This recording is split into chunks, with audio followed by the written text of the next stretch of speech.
Oh, hey, Manny. First, a housekeeping question because I don't know. DR mentioned you guys have 2 games left. You are still planning to play Georgia Tech as of now, correct? That's what the ACC said. Yeah, absolutely. Okay. We Not my real question. I just want to make sure.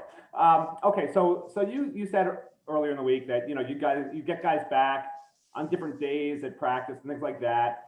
Can you give us a sense, maybe percent-wise, of how much of the entire team is able to practice like right now? And are there any position groups that you can say are most impacted at this point? Can you sort of give us a sense of that? I mean, everyone's practicing. Not everybody's practicing full speed, and we've been picking up, maybe 5 players a day that have been, granted access to be able to play full speed. And then everybody else is just getting their reps in more of a walk through, jog through type environment. So I don't think there's one group that's affected any more than another, but I think as the week has gone, I will say this, I think we've had 2 really good practices. I think the players have come back with a great attitude and they're eager to work. I think they have the urgency of understanding that we need to go hard in practice because of the lack of just game day reps. Even just running, we finish our Wednesday with running, and just the way that they ran, they weren't running just to run. They were running they knew that they were running to win. So we'll get some more guys back tomorrow and start to really hone in on the reps that the guys can take at Duke. Coach, we've got Tom D'Angelo from the Palm Beach Post. Tom? Hey, Manny. Everything went down yesterday with the ACC. It changed a lot for the top 3. And I guess you guys can look at it as it took one chance away from you possibly getting to the championship game because it took a game away from Clemson. What did you think did you understand what they were trying to do? And what do you think, from Miami's point of view, how did you look at that? I don't really quite understand what I know is that from Miami's point of view, we still have to go beat Duke, right? We told our kids the second we lost a game at Clemson, we lost all of our margin for error. And as a result, we just had to go try to win every game we had to play, which to their credit, they've done.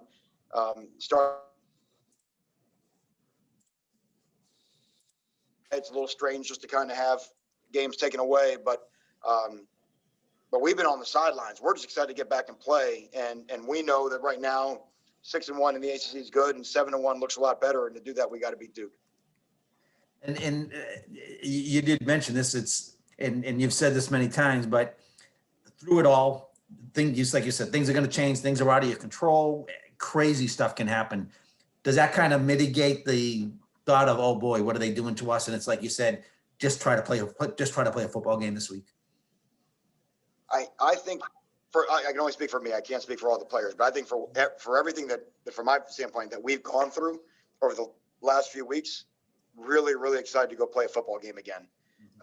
And just excited to go, have the opportunity to go win another ACC game on the road.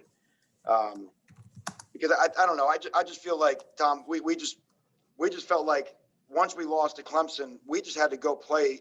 And at the end of the year, when they counted them all up, if we had enough to get to Charlotte, we'd have enough. But we felt like if all we thought about was Charlotte, we'd fall down that similar path where you lose 1 and then you lose 2, then you lose 3.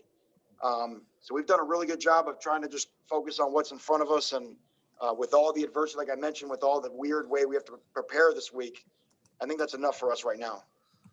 Thank you. Coach, we've got Chris Stock from Inside the U. Chris?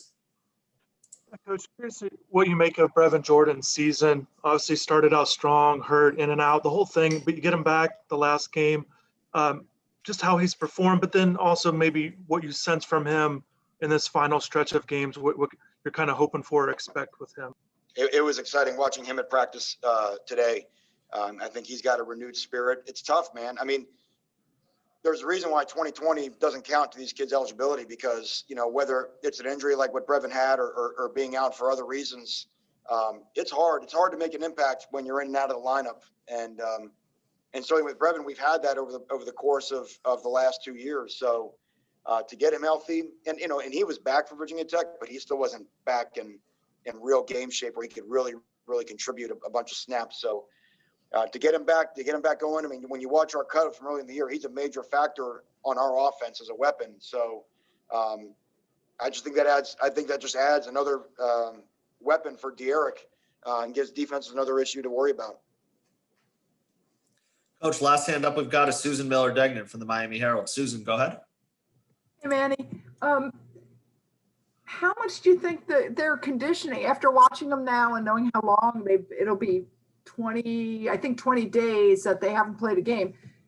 How much do you think their conditioning will be affected? That's my first question.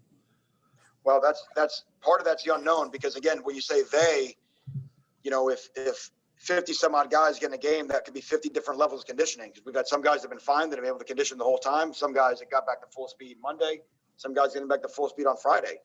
So there's a lot of different levels. There might be some guys that are on sort of a pitch count that may not be able to play as much just because of, and then part of it, you got to get in the game and see how the guys feel.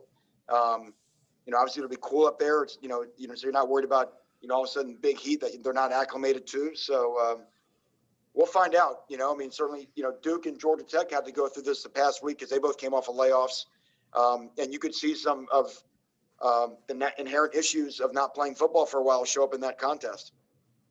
And then my follow is, do you watch the ESPN show like last night? I mean, you must keep up with it about the college football playoff rankings and stuff.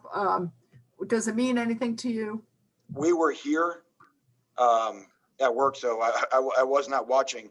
But I think I've said this before. Could you imagine in college basketball if they announced the bracket with 3 weeks left in the college basketball season? Like how absurd that would be? And what would be the purpose? Just everybody can yell and scream about it, right? I mean, that's really what we're doing. We're announcing a bracket that is fictional because the season's not over yet. So to have an opinion on where anybody is would be the exact same thing of saying they're like in the NFL playoffs. It'd be like looking at the NFL playoff bracket today when they have 4 or 5 games left. No one ever does that. Why? Because they wait till the season ends to set the playoffs. It doesn't even seem like a very complicated notion, right? So no, it's not a big deal to us at all. Like I said, beat Duke. Good answer. Thanks. Awesome. Coach Diaz, thanks for spending a few minutes with us today. Okay, y'all have a good one.